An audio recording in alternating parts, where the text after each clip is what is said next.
Please. Madam तेजी तो चला रहा हूँ। तू मुझे मार देना चाहता है, मुझे बचा लीजिए भाई साहब प्लीज। तेज चलाइए ना।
मर गई, लेकिन साथ में मुझे भी मार गई। सारे शहर में सिर्फ इसी कत्ल की चर्चा है।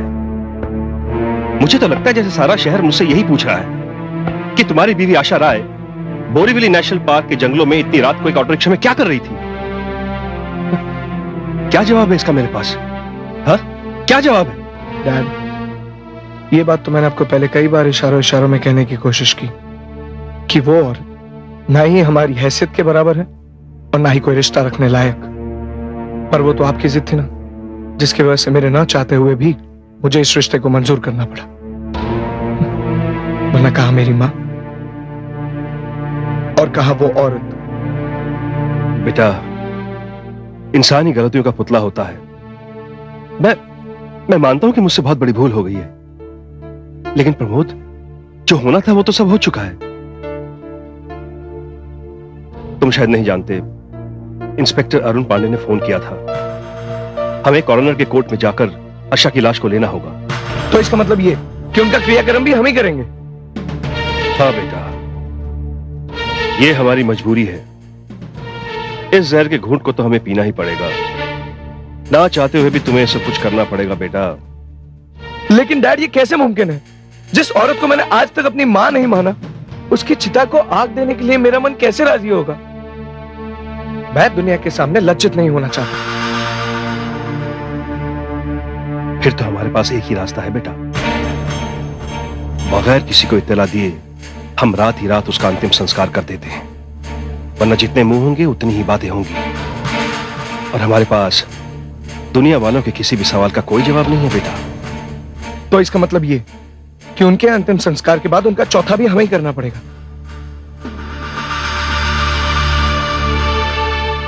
वो हम बाद में देखेंगे बेटा। ओम यमाय नमः, ओम मृत्यवे नमः, ओम स्वर्गाय लोकाय नमः, ओम अनुमतये नमः, ओम मृत्यवे नमः, ओम सूर्यं चक्षुर्गच्छतु वातात्माद्यां च गच्छ पृथिवीं च धर्मणा अपो वाम गच्छ यदि। चिता को मुखाग्नि कौन देगा? प्रतिष्ठा शरीर ही। ओम अजो। लाइए पंडित जी, मुखाग्नि मैं दूंगा। इस औरत से ब्याह करने का पाप मैंने किया है, उसका दंड भी मैं ही भुगतूंगा।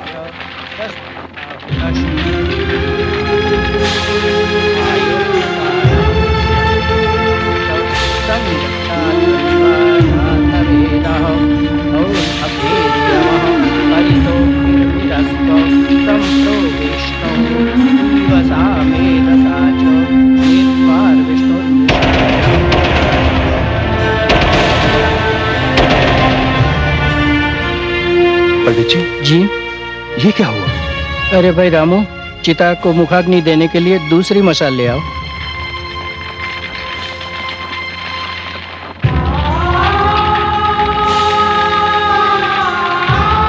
अब आप इसे अग्नि दे सकते हैं। ओम यमो नो गातु प्रथमो विवेद नैषागव्युतिरपमर्तवाउ यत्र न पूर्वे पितरः नः पुरेयु यज्ञानः पन्था अनुरस्वाः मातली शौचेर्यम् अंगिरोभिर्बृहस्पति दिक्ववाभिर्वावृधानः।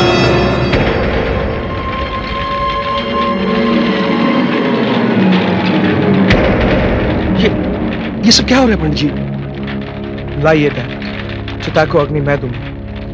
दांगिरोभिः पितृभिः संविदान आत्वा मंत्रः कविशस्तावहुत्तम तेन राजा मादयस्वः अंगिरोषि विनाशरि यज्ञेभिर्यम वत्तं तेजः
डैड, आप थक गए, जाके सो जाइए। नहीं बेटा, अब मेरे नसीब में नींद कहां। ये क्या बात हुई डैड? अब जो कुछ भी हुआ उसे डरावना ख्वाब समझ के भूल जाइए। आप एक काम कीजिए, नींद की गोली लीजिए ताकि आप चैन से सो सके। Okay, good night. Good night.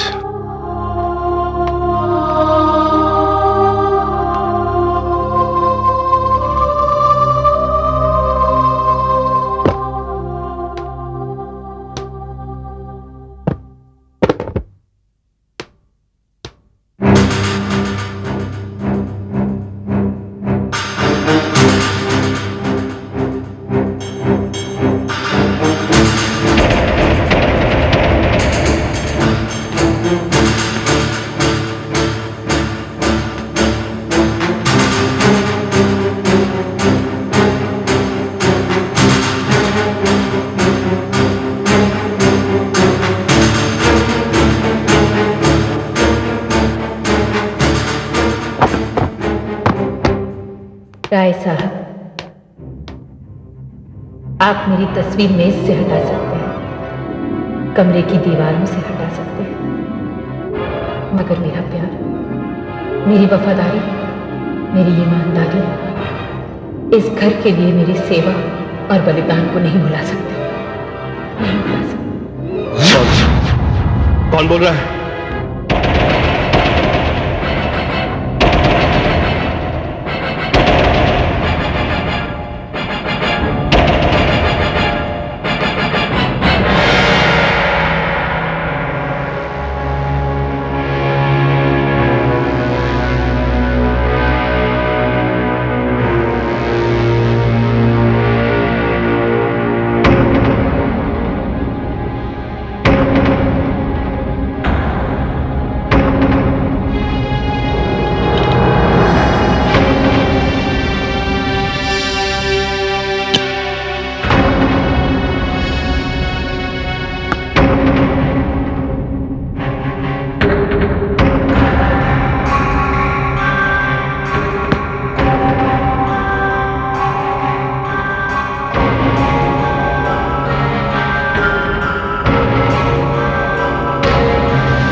मेरा प्यार, मेरी वफादारी, मेरी ईमानदारी, मेरे बलिदान को नहीं भुला सकते राय साहब, नहीं भुला सकते, नहीं भुला सकते, नहीं भुला सकते।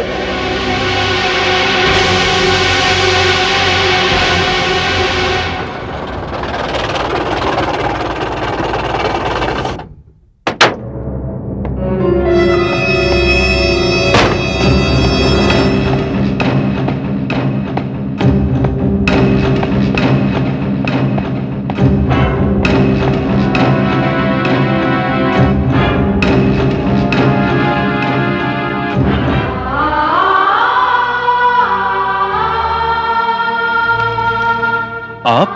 ये सब क्या हो गया जवाई बाबू? कहाँ है मेरी बेटी? कम से कम उसके अंतिम दर्शन तो कर लूं। उसका अंतिम संस्कार कल रात को ही हो चुका है।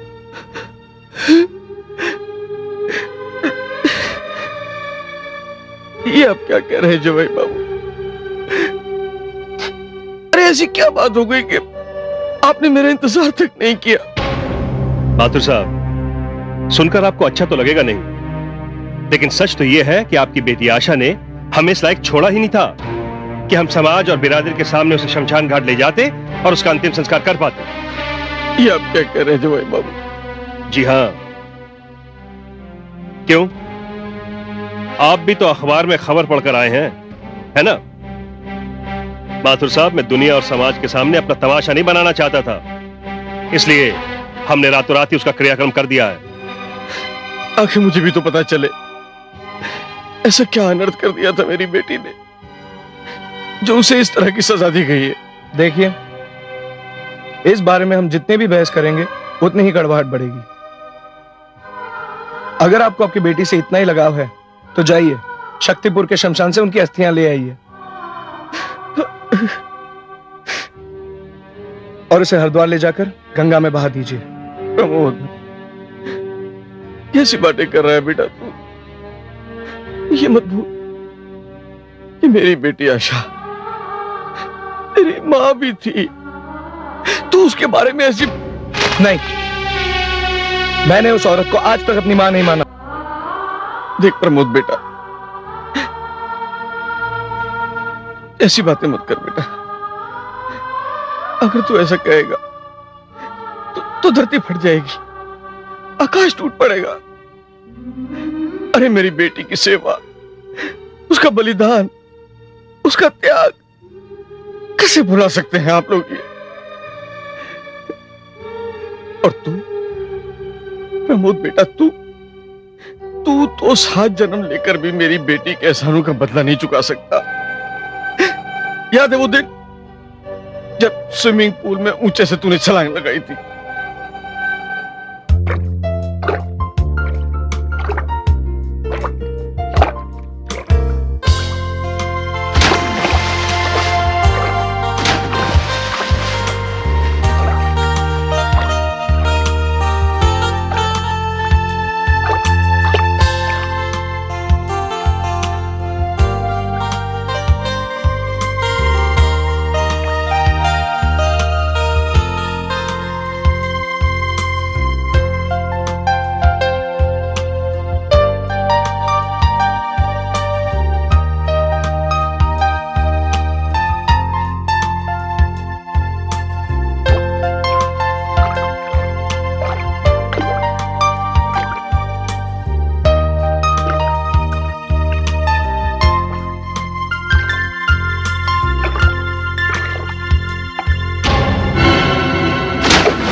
मेडिसिन चेंज करने की कोई जरूरत नहीं है। हाँ हाँ, doctor Desai, hold on please. There is an accidental emergency case. हमने ऑपरेशन थिएटर में ले लिया। आप ऑपरेशन की तैयारी कीजिए, मैं अभी आता हूँ। जी। ओके, मैं शाम को विजिट करता हूँ।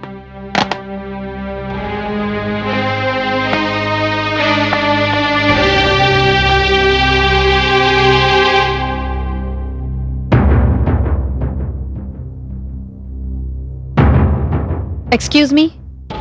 सिस्टर, क्या हुआ? क्या हुआ सिस्टर? कैसा है मेरा बेटा? कैसा है वो?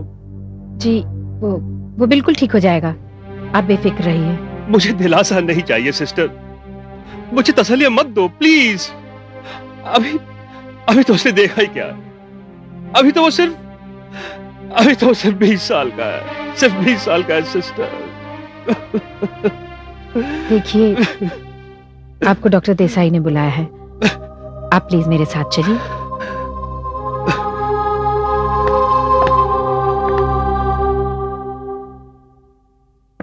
Doctor, please come in. Doctor साहब, कैसा है मेरा बेटा? वो ठीक तो हो जाएगा ना? प्लीज डॉक्टर साहब, प्लीज उसे बचा मिस्टर लीजिए। कमल राय, प्लीज आप बैठिए तो, प्लीज।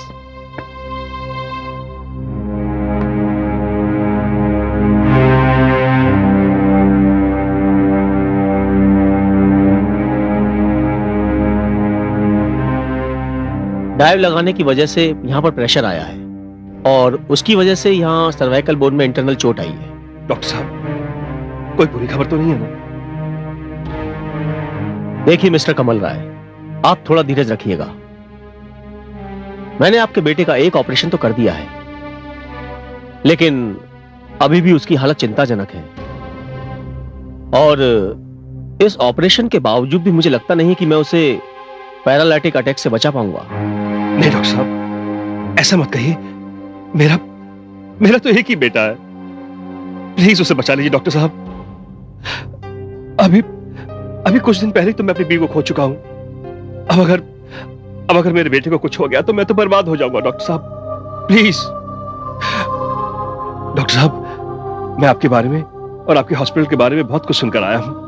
मैं बड़ी उम्मीद लेकर आया हूं डॉक्टर साहब, प्लीज कुछ कीजिए, मेरे बेटे को बचा लीजिए प्लीज डॉक्टर साहब। कमल राय जी, मैं आपकी पोजीशन समझता हूं। इलाज करना मेरे हाथ में है, बाकी सब कुछ ऊपर वाले के हाथ में है। कुछ दिन पहले हमारे हॉस्पिटल में इसी तरह के 2 केसेस आए थे और उन केसेस को आशा ने अपनी मेहनत और लगन के साथ रिकवर किया था। मुझे लगता है इस केस में भी हमें आशा की जरूरत है, आशा ही कुछ कर सकती है। सिस्टर, मैं हाथ जोड़कर रिक्वेस्ट करता हूं, मेरा एक ही बेटा है, उसे बचा लो प्लीज। मेरी जिंदगी अंधेरे में डूब जाएगी, मैं जिंदगी भर एहसान मानूंगा। ये क्या कर रहे हैं आप? डॉक्टर साहब, आप कुछ कहिए ना डॉक्टर साहब please. you just don't worry, I'll take care, I'll do my best. Thank you.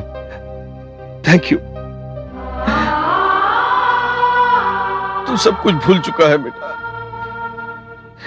अरे जब तुझ पर लकवा का हमला हुआ था तो सिर्फ मेरी बेटी की वजह से तो तू चलने फिरने के लायक हुआ है। और आज तू बोल भी सकता है। मेरी बेटी गिरी हुई है।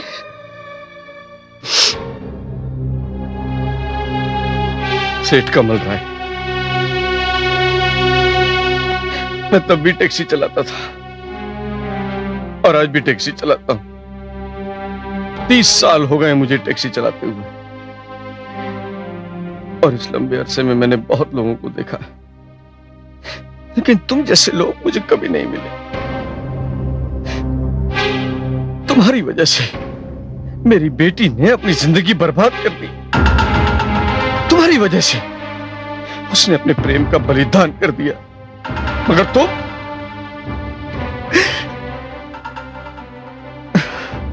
क्या समझोगे तुम? मेरा रिश्ता इस घर से तभी तक था जब तक मेरी बेटी इस घर में थी। अरे अब काहे का रिश्ता? मगर याद रखना सेठ, मेरी बेटी का लहू जरूर रंग लाएगा, जरूर रंग लाएगा।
मार दिया उन्होंने।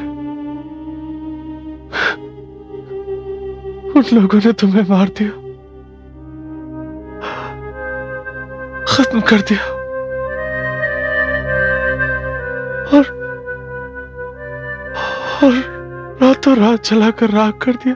किसी को पता तक नहीं चलने दिया। मैंने तो सुना है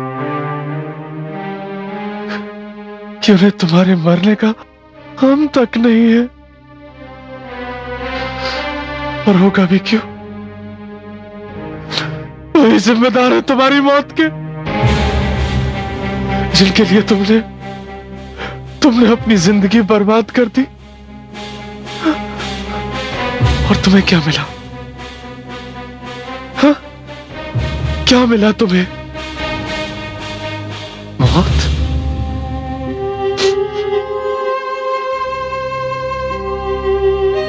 आशा,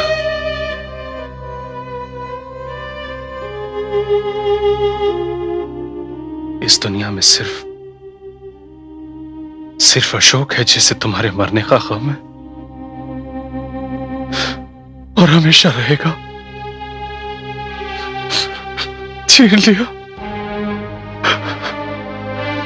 मुझसे छीन लिया तुम्हें।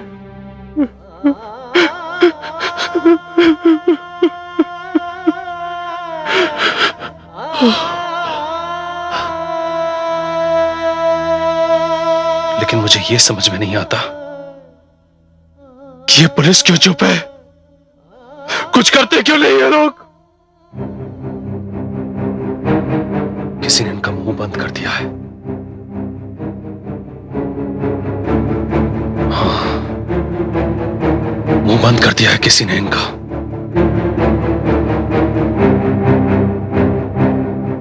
आशा, जब तक तुम थी मेरे जीने का मकसद था।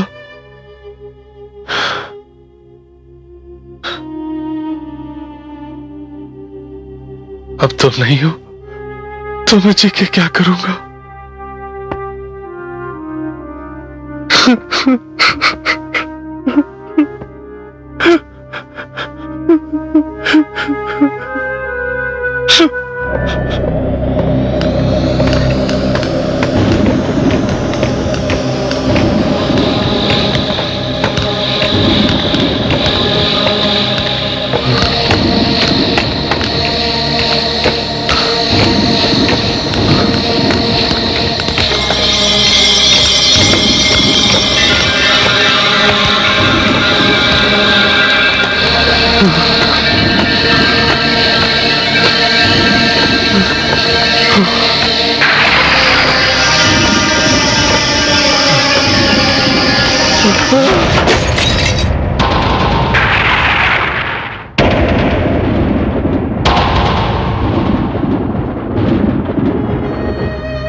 तेजी तुमने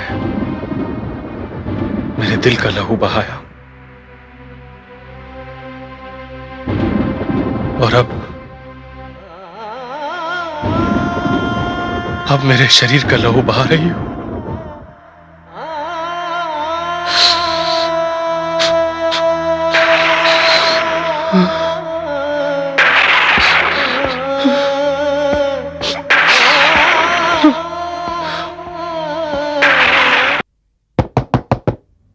कम इन। अब मैं बाद में फोन करता हूं आपको।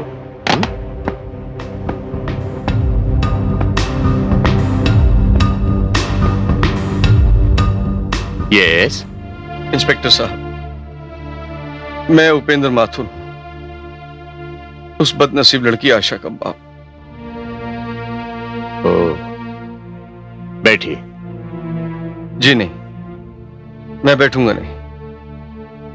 मैं तो ये पूछने आया हूं कि मेरी लड़की के हत्यारे कब तक आजाद घूमते फिरेंगे। माथुर जी, हमने इस केस की फाइल बंद नहीं की है। देखिए, हम हमारी तरफ से पूरी कोशिश कर रहे हैं, लेकिन कोई नतीजा हाथ नहीं आ रहा है। देखिए इंस्पेक्टर साहब, मैं तो एक मामूली टैक्सी ड्राइवर हूं और मैं जानता हूं कि वो लोग बहुत बड़े हैं। कानून को उन पर हाथ डालने से पहले 10 बार सोचना पड़ेगा।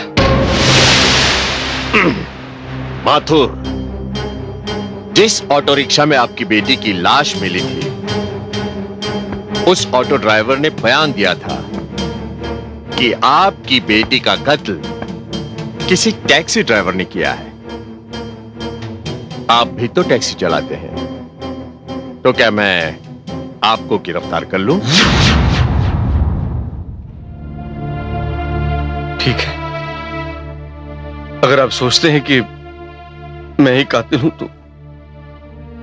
देखिए माथुर, जिस तरह से आपकी बेटी की बदनामी हुई है, उस हिसाब से आप भी उसका कत्ल कर सकते हैं। जी नहीं, मैं उसका कत्ल हरगिज नहीं कर सकता, क्योंकि मेरे पास इसकी वजह है। मेरी बेटी की सच्चाई मैं अच्छी तरह से जानता हूं। मेरी बेटी ने राय परिवार के लिए अपनी जिंदगी खत्म कर दी। इंस्पेक्टर साहब, आपका मैंने बहुत बड़ा नाम सुना है।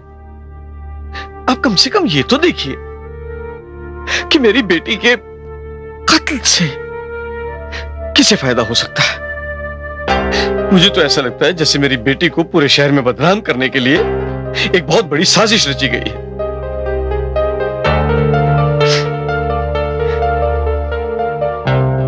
मेरी बेटी बहुत नेक, ईमानदार और सीधी सादी लड़की थी। अगर वो ऐसी नहीं होती तो वो अपने मरीज प्रमोद राय को ठीक करने के लिए अपनी उम्र से इतने बड़े कमल राय के साथ शादी नहीं करती। माथुर, ये भी तो हो सकता है कि आपकी बेटी ने यूं सोच लिया हो कि करोड़पति खानदान की बहू बनने के बाद उसे सब कुछ मिल सकता है। नहीं, ऐसा नहीं हो सकता था, क्योंकि प्रमोद राय के एक्सीडेंट के बाद उसका ठीक होना मुश्किल ही नहीं बल्कि नामुमकिन था। अब मेरी बेटी ने दिन रात उसकी देखभाल और सेवा की, और उसकी सेवा से खुश होकर कमल राय खुद मेरे घर पर मुझसे मेरी बेटी का हाथ मांगने आए थे। माधव साहब, आप मेरी विनती को ठुकराइए मत। आपकी बेटी मेरे प्रमोद को नई जिंदगी दे रही है, और मुझे भी उम्मीद हो चली है कि प्रमोद बिल्कुल ठीक हो जाएगा।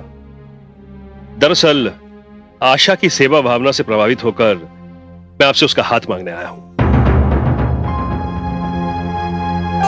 कमल जी, आप कम से कम मेरी बेटी और अपनी उम्र का तो ख्याल कीजिए। आप मेरी बेटी से 15 साल बड़े हैं। दरअसल माथुर साहब, मुझे भी आज तक इस चीज की जरूरत महसूस हुई नहीं थी। मेरी पत्नी अन्नपूर्णा, जो आज इस दुनिया में नहीं है, मुझे बहुत पहले छोड़कर चली गई, और उसकी मौत के बाद दूसरे ब्याह का ख्याल तो मेरे मन में कभी आया ही नहीं। लेकिन इन दिनों अन्नपूर्णा मेरे सपनों में आती है और हमेशा यही कहती है कि आशा ही वो लड़की है जो प्रमोद की मां का स्थान ले सकती है। नहीं कमल जी, मेरी बेटी एक लड़के को पसंद करती है और उससे शादी करना चाहती है, और मुझे भी वो रिश्ता मंजूर है।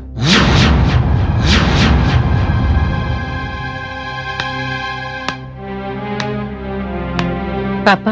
हाँ? देखना बेटी, ये बाबूजी क्या बात कर रहे हैं।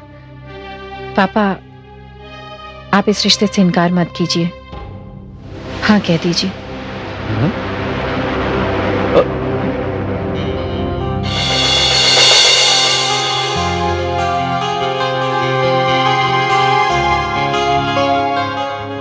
ये तू क्या कह रही बेटी? मैं जो कुछ भी कह रही हूँ सोच समझ कर कह रही हूँ पापा। पर तुझे मालूम है कि तूने जो फैसला किया है उससे तेरा क्या होगा, अशोक का क्या होगा जिसे मैंने जबान दे रखी है। पापा, इनकी जरूरत के सामने अशोक की जरूरत कोई मानी नहीं रखती, और फिर अशोक नहीं चाहता कि मैं शादी के बाद काम करूं। मुझे पूरा यकीन है कि अशोक अपनी जिंदगी संवार सकता है। आप बस मेरे फैसले में मेरा साथ दीजिए।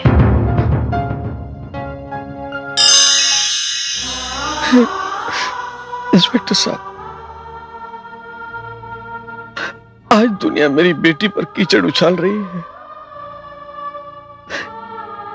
इसलिए कि उसकी तरफ से बोलने वाला कोई नहीं है,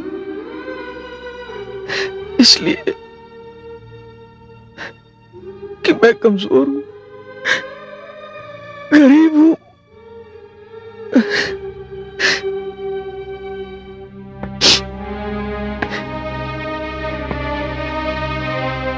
माथुर, आपकी बातों ने मुझे सोचने के लिए मजबूर किया है। मैं आपको यकीन दिलाता हूं कि मैं उस कातिल तक पहुंचने की पूरी कोशिश करूंगा। शुक्रिया, शुक्रिया इंस्पेक्टर साहब। Shake me, take me, turururu. You got to feel me when it's desire. Shake me, take.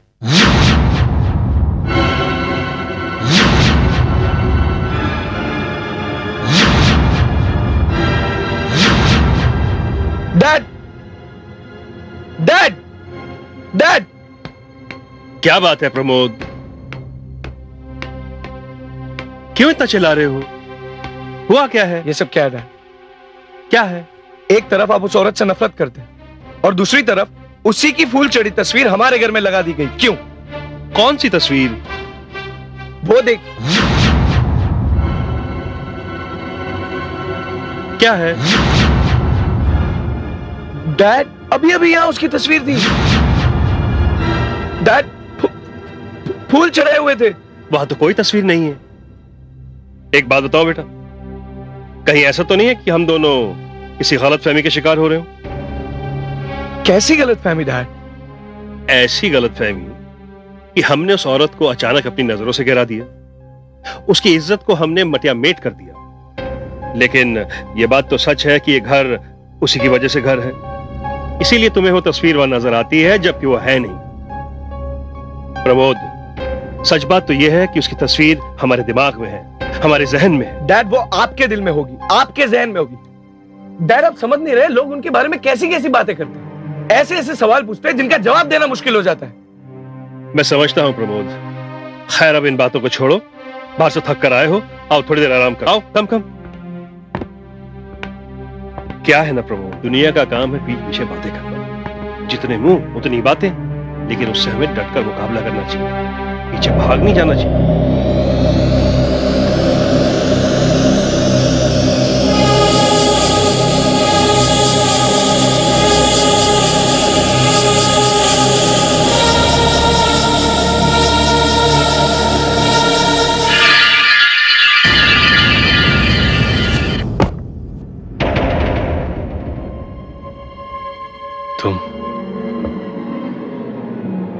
तुम भी आ गए मरने वाली को अपनी श्रद्धांजलि देने। नहीं करी मुझे किसी से बात, मुझे किसी से कोई बात नहीं करनी।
Many happy returns of the day. Happy birthday.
Pramod,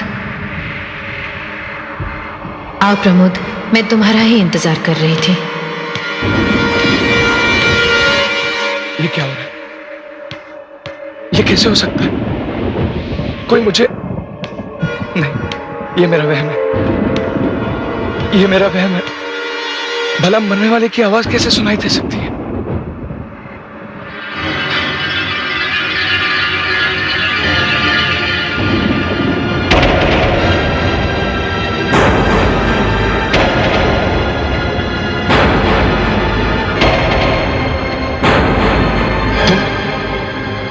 ये कैसे हो सकता है? तुम्हें तो मैंने खुद अपने हाथों से अग्नि दी थी। मैं भी यही चाहती थी कि तुम ही मेरी चिता को अग्नि दो। फिर तुम जिंदा कैसे हो? मैं जिंदा कहाँ हूं? मैं आशा नहीं, आशा की आत्मा हूं।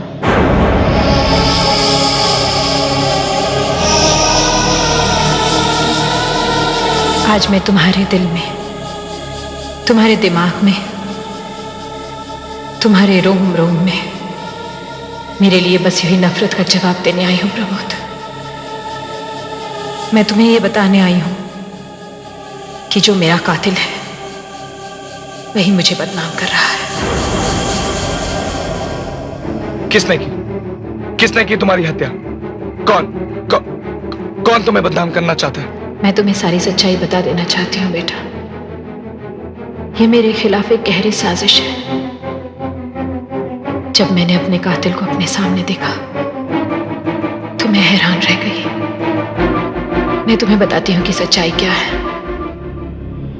मेरी समझ में नहीं आ रहा कि मैं बात कहाँ से शुरू करूं। पहले तुम्हें हॉस्पिटल लाया गया जहां मेरी तुम्हारे डैड से मुलाकात हुई। उस दिन मैंने तुम्हारे डैड के चेहरे में एक डरा हुआ, सहमा हुआ बाप देखा जो ये नहीं जानता था कि उसके इकलौते बेटे का क्या होगा। उस दिन मैं भी नहीं जानती थी कि वो हमदर्दी जो मेरे मन में उनके लिए पैदा हुई थी वो एक दिन मुझे दुल्हन बनाकर इस घर में ले आएगी। उसी दिन अशोक ने मुझे प्रपोज किया।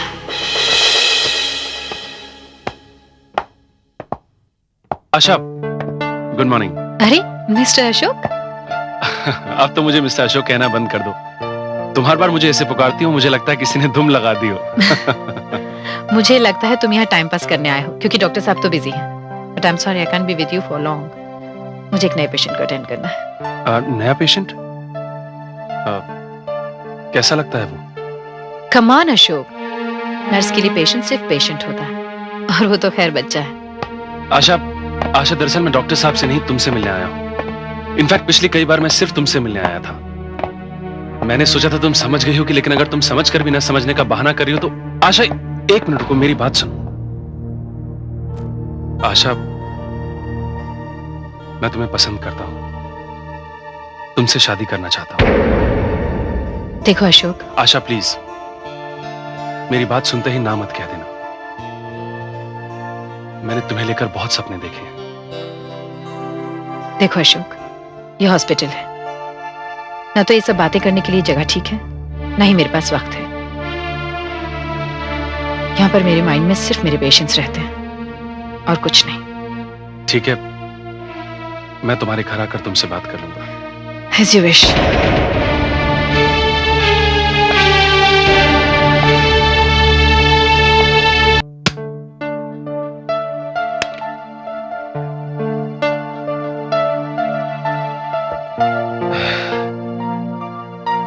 तूने मेरी बात का जवाब नहीं दिया बेटा। देख, अशोक बहुत अच्छा लड़का है, वो बड़ी फर्म में काम करता है।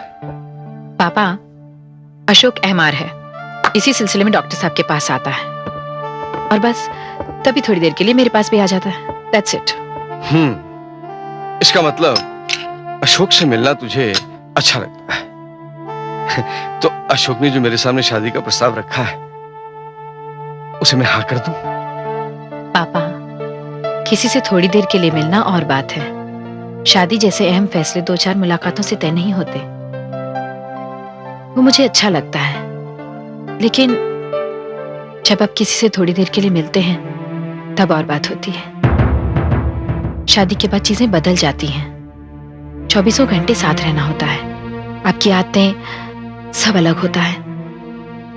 मुझे थोड़ा वक्त चाहिए। पर अशोक ने मुझे खुद कहा है कि तुम्हारी काफी मुलाकातें हुई हैं और तुम उसे समझने भी लगी हो। नहीं पापा, ऐसा कुछ नहीं है। नर्सिंग होम की मुलाकातें कोई मुलाकातें होती हैं? वहां पर तो मुझे सिवाय मेरे पेशेंट्स के कुछ ख्याल ही नहीं रहता। देख बेटा, अशोक बहुत अच्छा लड़का है और वो तुझे हमेशा खुश रखेगा बेटा। ये सब बातें मैं तुम्हें इसलिए बता रही हूँ प्रमोद, कि तुम हर बात को अच्छी तरह से समझ सको। एक तरफ तुम्हारा इलाज चल रहा था और दूसरी तरफ राय साहब के जहन में एक तस्वीर बनने लगी थी। उन्हें मेरे अंदर तुम्हारी खोई हुई मां दिखाई देने लगी थी बेटा।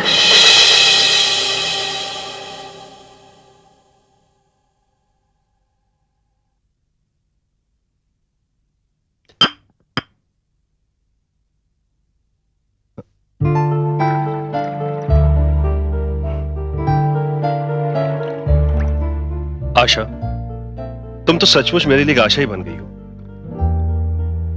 डॉक्टर साहब सच कहते हैं, तुम्हारे हाथ में जरूर कोई जादू है। कोई जादू वादू नहीं है राय साहब, बस एक सेवा भाव है। डॉक्टर साहब जा चुके हैं, आप भी घर जाइए, आराम कीजिए।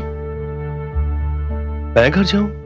हाँ, प्रमोद सो गया है, और वैसे भी अब आपको टेंशन लेने की क्या जरूरत है, मैं हूं ना यहाँ पर।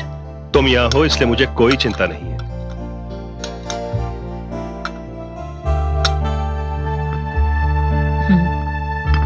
वैसे डॉक्टर साहब ने फैसला किया है कि अगले हफ्ते तक प्रमोद को आपके घर पर शिफ्ट कर देंगे।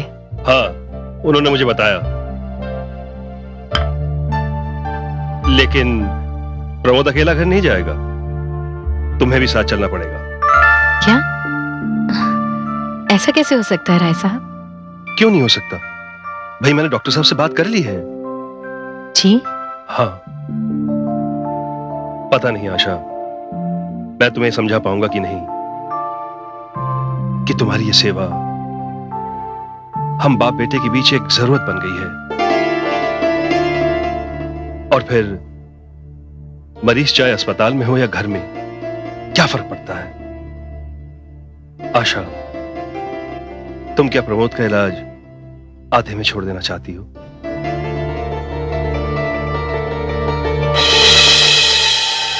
डॉक्टर साहब ने मुझे इस घर में आने की इजाजत दे दी थी प्रमोद। इस घर में मेरे लिए एक कमरा तैयार हो रहा था। जब अशोक को इस बात का पता चला तो उसने बहुत अजीब ढंग से रिएक्ट किया। मुझे लेकर न जाने क्यों अचानक से इतना पॉजिटिव हो गया। आशा, अब तुम्हें फैसला करना ही होगा। कैसा फैसला? हमारी और तुम्हारी जिंदगी का फैसला। आशा, मेरे ख्याल से अब तक तुम मुझे अच्छी तरह जान चुकी होगी। देखो अशोक, ऐसा होता है, कभी कभी हमें ऐसा लगता है कि हम एक दूसरे को बहुत अच्छी तरह से जानते हैं, पर दरअसल ऐसा होता नहीं। खैर, मैं तुम्हें अच्छी तरह से जान चुका हूं और मैंने ये फैसला कर लिया है कि मैं सिर्फ तुमसे शादी करूंगा। मैंने तुम्हारे बाबूजी से भी बात कर ली है, वो भी मुझे पसंद करते हैं। अब मैं चाहता हूं आज तुम मेरे साथ पूना चलो। पूना? हाँ, भैया भाभी और माँ वहां हैं। उनसे मिलना सिर्फ एक फॉर्मेलिटी है। मैंने उनसे कह दिया कि मैं तुम्हें पसंद करता हूं। देखो अशोक, मैं तुम्हारे साथ पूना नहीं चल सकती।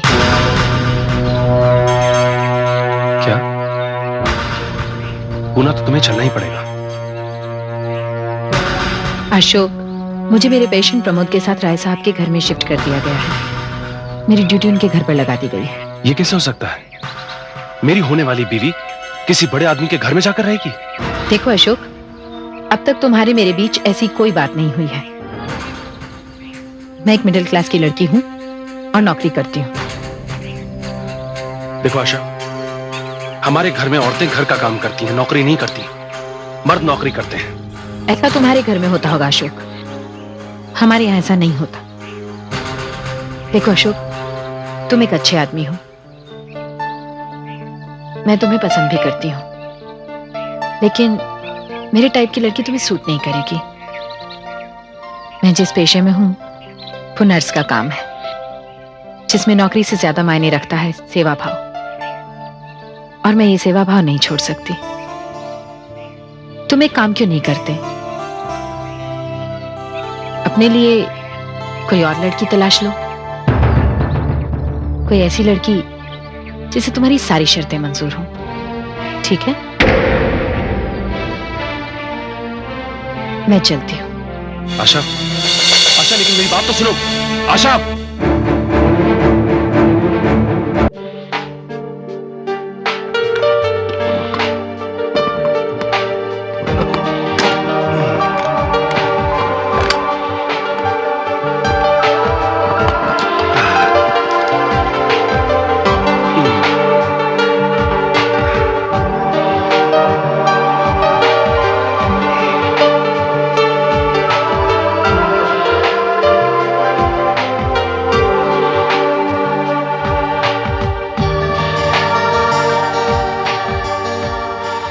Now you relax.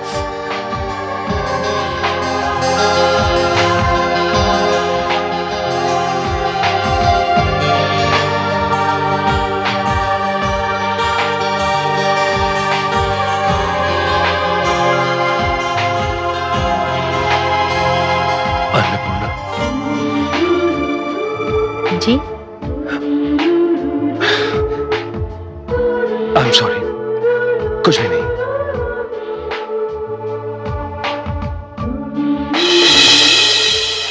इस घर में मेरा आना और मेरी जिम्मेदारियां धीरे धीरे तुम्हारे साथ साथ तुम्हारे डैड की भी जरूरत बनने लगी थी, और फिर मैं एक साथ तो अलग अलग सोच रखने वाले इंसानों के जहन में घर करने लगी थी। एक तरफ अशोक था जो जी जान से इस कोशिश में लगा था कि मैं ये नौकरी छोड़कर उससे शादी कर लूं, और दूसरी तरफ तुम्हारे डैड मिस्टर कमल राय के रूप में मुझे एक शरीफ इंसान, एक हमदर्द और एक दोस्त मिल गया था। इसीलिए मैं कब इस परिवार का हिस्सा बन गई मुझे खुद पता नहीं चला।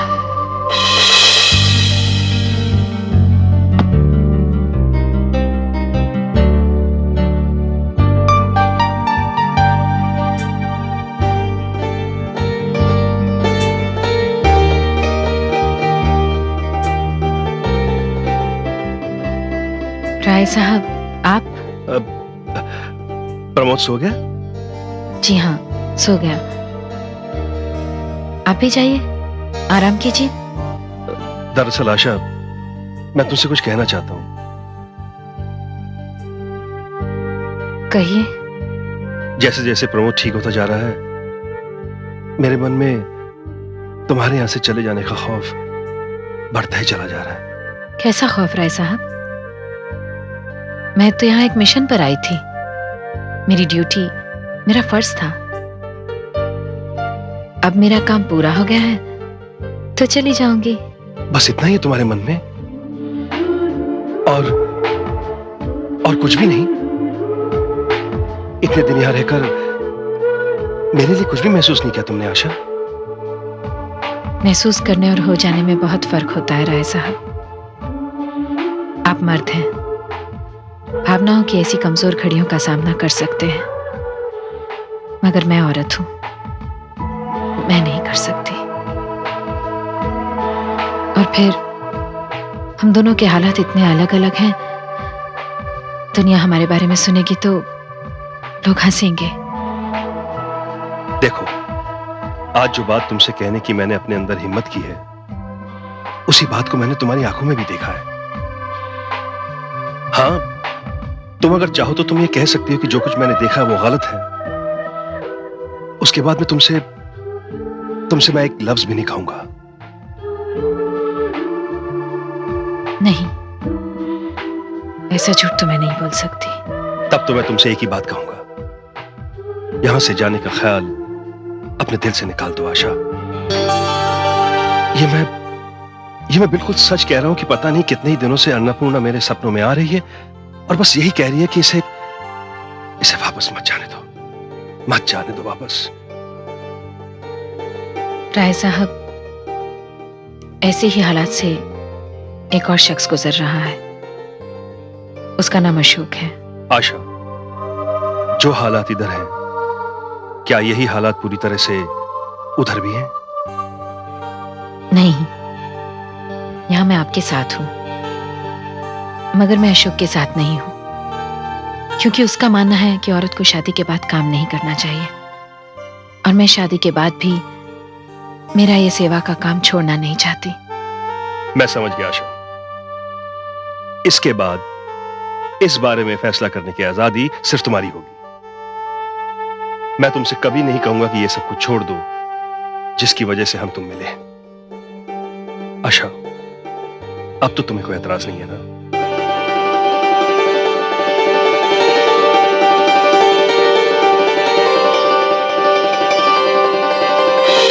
और इस तरह मैं तुम्हारी मां, तुम्हारे डैड की पत्नी मिसेस कमल राय बनकर इस घर में आ गई। जब ये शादी हुई तब अशोक इस शहर में नहीं था, अपने बिजनेस टूर पे गया था। जब वो लौटा तो उसे मालूम हुआ कि मैंने तुम्हारे डैड से शादी कर ली है। तब उसकी बड़ी अजीब हालत थी। जब मैं पापा के घर गई तब वो मुझसे मिलने आया। इंतजार तुमने मुझसे कराया और जीवन साथी किसी और को बना लिया।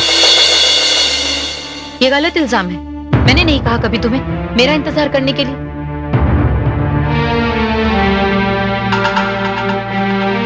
आशा, तुमने मुझे इंतजार करने को नहीं कहा था, लेकिन मैं तो इंतजार करता रहा। और रहा सवाल मिस्टर राय का, उन्होंने तुम्हें इस्तेमाल किया है। अशोक, कैसी बातें कर रहे हो तुम? मैं बिल्कुल ठीक कह रहा हूं अंकल। उन्हें अपने बीमार बेटे के लिए एक नर्स की जरूरत थी। मिल गई नर्स उन्हें फ्री में। ये झूठ है। प्रमोद का इलाज हमारी शादी की एक वजह जरूर थी, मगर सिर्फ यही एक वजह थी, इससे मुझे इनकार है। क्योंकि राय साहब ने मुझे इस शादी के लिए कोई लालच नहीं दिया था, मेरी मर्जी भी शामिल थी। और वैसे भी मैं बहुत खुश हूं इस शादी से।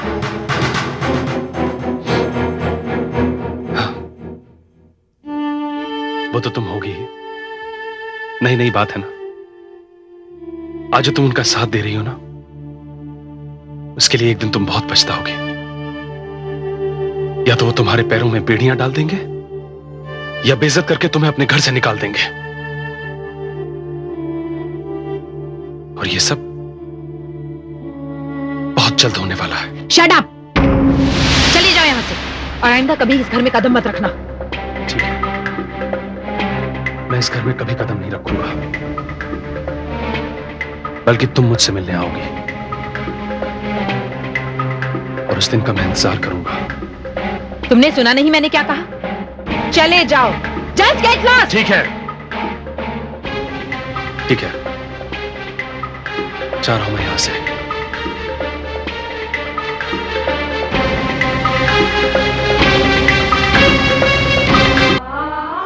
अब मुझे आपकी बातें कुछ कुछ समझ में आ रही है, पर इसमें डैड का भी कोई दोष नहीं था, क्योंकि उन्होंने आपको खुली छूट दे रखी थी।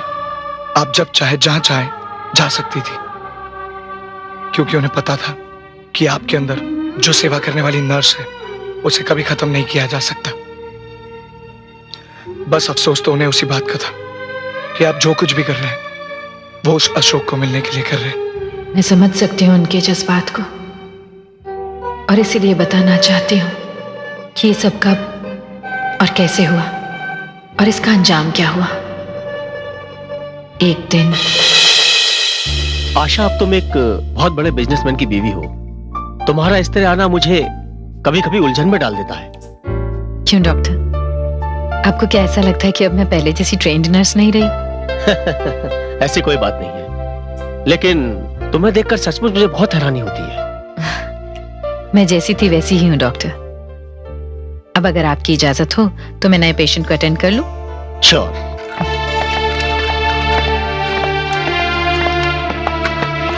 आशा, आशा, मैं मिस्टर अशोक, अब मैं आपके लिए सिर्फ आशा नहीं बल्कि मिसेस आशा रॉय हूं। आइंदा इस बात का ध्यान रखिएगा।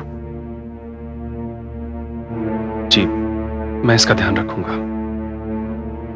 मैं तो सिर्फ पुरानी दोस्ती का वास्ता देकर आपसे यह कहने आया था कि जिस सेवा की भावना ने आपको इतना महान बना दिया है, मैं भी वही काम करना चाहता हूं। मैं स्पेस्टिक सोसाइटी में जाकर बच्चों की सेवा करना चाहता हूं। अशोक, देखिए, इससे मुझे बहुत सुकून मिलेगा। जो भी बातें मैंने पहले कही थी उन्हें भुला दीजिएगा। मैं उनके लिए माफी चाहता हूं। अशोक, मैं हैरान हूं कि तुम ये समझ लीजिए कि मेरी जिंदगी एक नई करवट ले रही है। मैं आपके साथ बच्चों की सेवा करना चाहता हूं। Please help me. इस तरह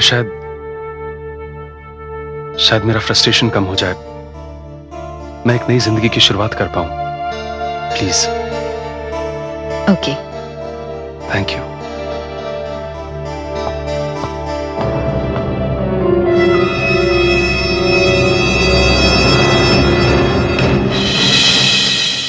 ये मेरी भूल थी प्रमोद। मैं नहीं जानती थी कि अशोक मेरे साथ चाल चल रहा है। उसकी चालों ने तुम्हारे और तुम्हारे डैडी के मन में मेरे लिए जो सम्मान था उसे निकालकर उसकी जगह नफरत भर दी। उसने मेरे साथ वो सारे हथकंडे आजमाए जिनकी वजह से मैं तुम्हारे और तुम्हारे डैडी की नजरों से गिर गई। और तब मैं अशोक से मिलने गई। राय साहब, आज तक कदम कदम पर मैं आपको खबरदार करता रहा हूं। अब कुछ ही दिनों में आशा अपनी आखिरी चाल चलने वाली है।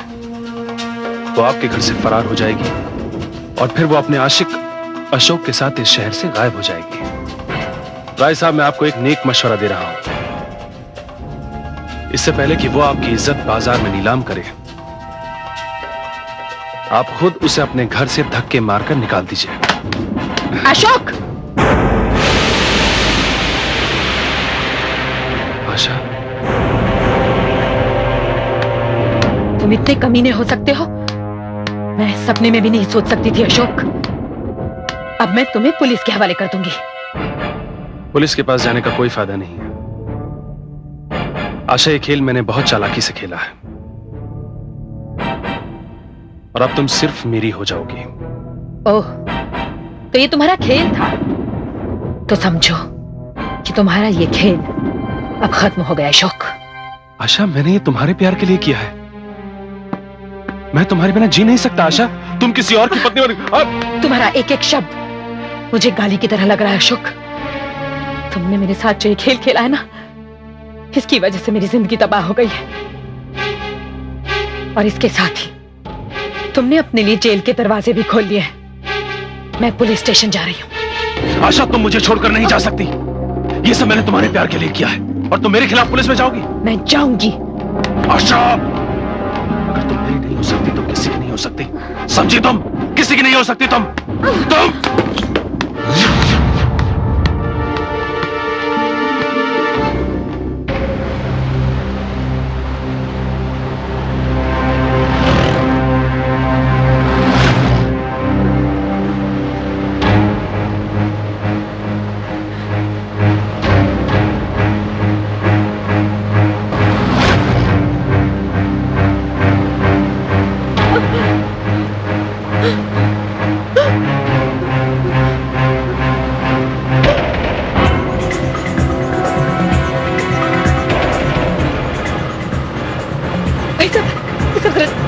जरा तेज चलाइए ना प्लीज। मैडम तेजी तो चला रहा हूँ। वो मुझे मार देना चाहता है। मुझे बचा लीजिए भाई साहब, प्लीज जरा तेज चलाइए ना।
भूल हो गई हमसे, बहुत बड़ी भूल।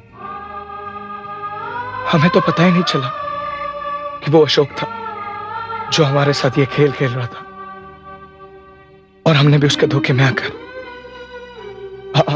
आपको मौत के घाट उतार दिया। मैंने डैड को कई बार देखा ड्रॉअर से रिवॉल्वर निकालते हुए। मुझे तो आज तक यही लग रहा था कि डैड ने आपका खून किया। और रही बात मेरी नफरत की जो आपके लिए थी, उसने भी मुझे यही सोचने पर मजबूर कर दिया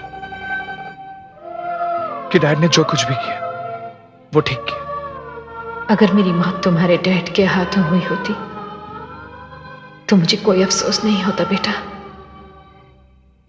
मगर मेरा कातिल अशोक था। मैं तुम्हें ये सब इसलिए बताना चाहती थी कि अशोक ने न सिर्फ मेरा कत्ल किया था, बल्कि उसने तुम्हारे और तुम्हारे डैडी के दिलों में मेरे लिए नफरत भर दी थी और जमाने के आगे मुझे रुस्वा कर दिया था, बदनाम कर दिया था मुझे। अब वो नहीं बचेगा। ऐसे कमीने को मार देने में कोई बुराई नहीं, कोई बुराई नहीं। हाँ, उसे सजा देने के लिए ही मेरी आत्मा भटक रही है। बस तुमसे एक विनती है बेटा, मेरे लिए अपने दिल में अब नफरत मत रखना। मैं बिल्कुल निर्दोष हूं। नफरत तो आपको मुझसे करनी चाहिए थी। आपने हम लोगों के लिए अपनी जान तक खो दी और नतीजे में आपको क्या मिला? रुसवाई, बदनामी, मौत। और ये सब कुछ उस कमीने अशोक की वजह से हुआ। मैं उस कमीने को जिंदा नहीं छोड़ूंगा। नहीं, तुम ऐसा कुछ नहीं करोगे बेटा। पर आज जो कुछ तुमने मुझसे कहा, उससे मेरी आत्मा को जो सुकून मिला है, मैं बयान नहीं कर सकती। आज तुमने मेरा कर्ज उतार दिया। अपने डैड से कहना कि मैंने तुम्हें और उन्हें दोनों को माफ कर दिया। प्रमोद, प्रमोद!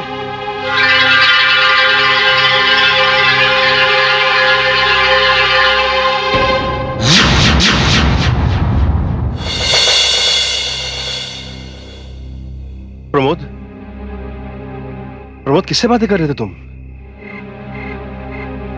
प्रमोद, किससे बातें कर रहे थे तुम? डैड, माँ आई थी। तुम्हारा मतलब है अन्नपूर्णा आई थी? नहीं डैड, वो माँ जिन्होंने अपनी मौत को गले लगाकर मुझे नई जिंदगी दी। हमसे बहुत बड़ी गलती हो गई डैड। ऐसी गलती जिस गलती पे हम कितना भी पछता कम है। तुम्हारा मतलब है आशा आई थी? हाँ डैड, और उन्होंने मुझे ये भी बताया कि उनका कातिल अशोक है। क्या?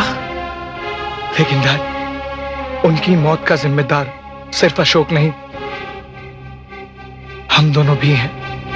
प्रमोद तुम? हाँ डैड, उन्होंने मुझे सारी सच्चाई बता दी है। उनकी आत्मा भटक रही है डैड। जब तक उनके कातिल को सजा नहीं मिलेगी, उनकी आत्मा को शांति नहीं मिलेगी, उन्हें मुक्ति नहीं मिलेगी डैड।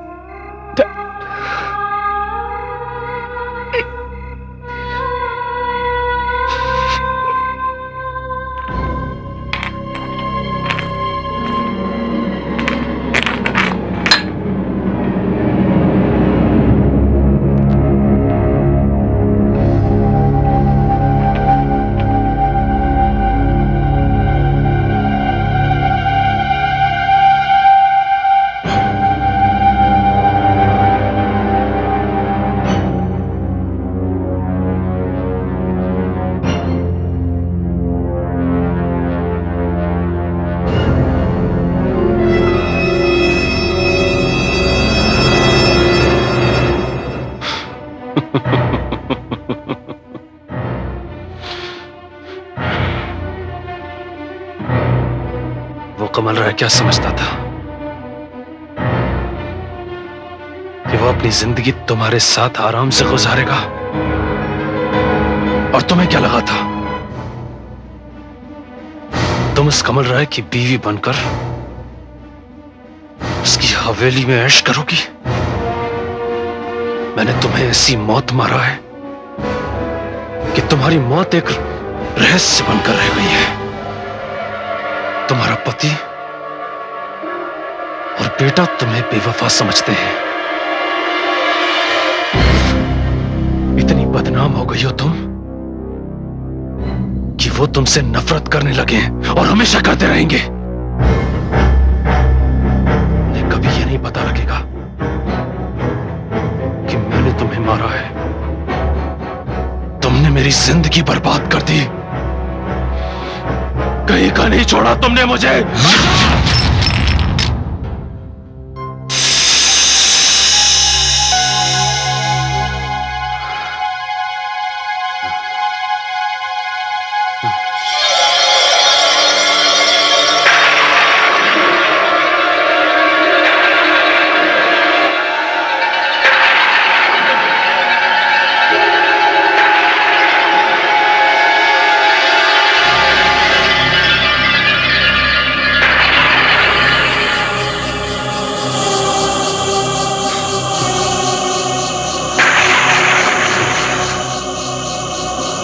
आज फिर ज्यादा पी ली मैंने। हाँ, कुछ ज्यादा ही पी ली है तुमने। शराब के साथ साथ मेरा खून भी तो पिया है।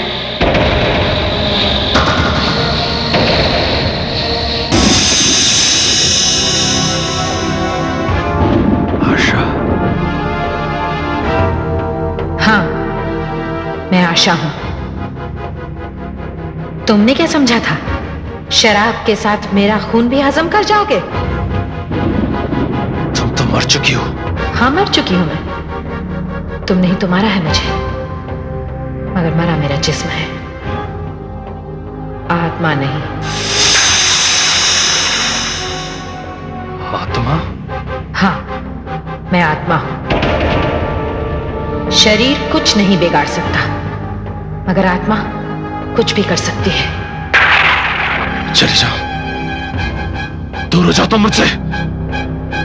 क्या हुआ अशोक, डर गए? क्यों डर गए? तुम्हारे पास तो पिस्टल है ना, वही पिस्टल जिससे तुमने मेरा खून किया था।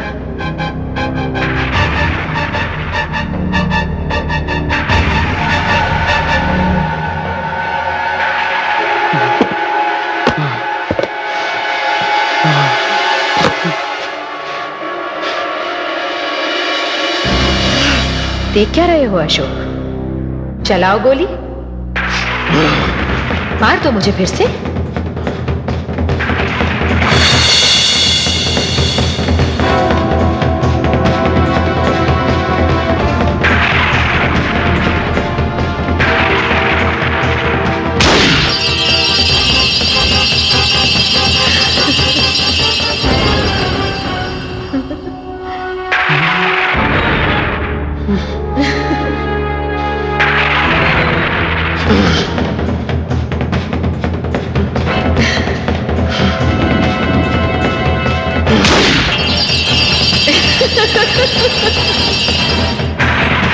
देख क्या रहे हो अशोक? चलाओ गोली, चलाओ गोली मुझ पर।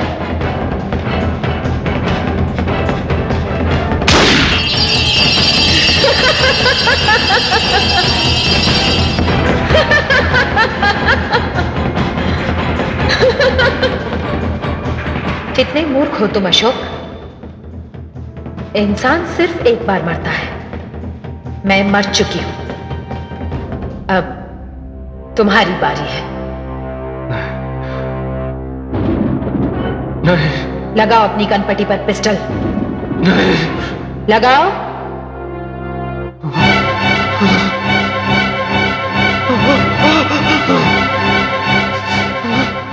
अब दबाओ ट्रिगर। नहीं। दबाओ, मैंने कहा। नहीं। ट्रिगर दबाओ अशोक।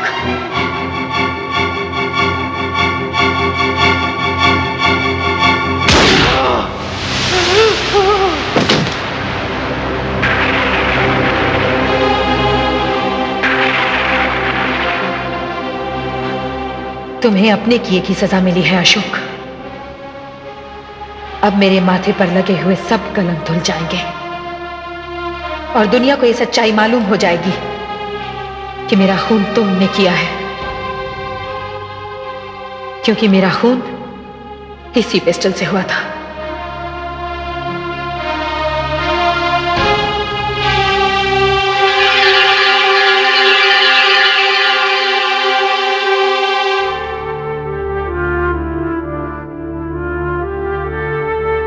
बेटा प्रमोद,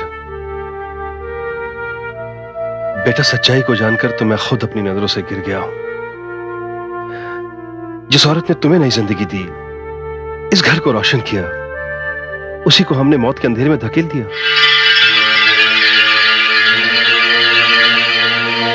बेटा प्रमोद। मां। आशा, आशा प्लीज मुझे माफ कर दो। मैंने तुम पर बहुत अन्याय किए हैं, प्लीज माफ कर दो। माफ तो मैंने आपको कर दिया, मगर एक बात जरूर कहना चाहूंगी। अगर इंसान इसी तरह दूसरों की बातों में आकर अपनों को अपनी नजरों से गिराता रहेगा, तो न जाने मेरी जैसी कितनी औरतें ऐसी ही सजा भुगतती रहेंगी। आपकी नजरों में मेरी बेगुनाही साबित हो गई, मेरी आत्मा को सुकून मिला है। अब मैं जा रही हूं।